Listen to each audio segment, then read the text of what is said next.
Diyos. Pag sinabi mong pagsisisi, nakapaloob po dyan, pagkilala sa sarili mo, nagkamali ka, nagkasala ka, ikumpisan mo ang iyong sala sa harapan ng ating Panginoon. At sabi nga po, hindi mo kailangan mag-demand ng mercy. Kundi sabihin mo, Lord, magpakumbaba ka. At sabi mo, Lord, tulungan mo ako na isang makasalanan. Ako'y nagkamali, nagkasala sa iyo. Kung makikita niyo, maraming illustration po sa Bible na makikita natin na ganito. Hindi yung point na, patawarin mo ako sa aking sala, ha? Kundi yung, Lord, kahabagan mo ako. Hindi ako marapat sa lahat ng ginawa ko. Nagkamali ako sa iyo.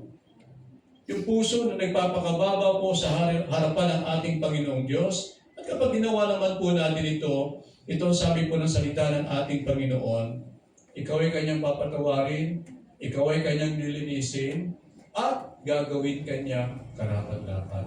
Yun po sinabi po ng Biblia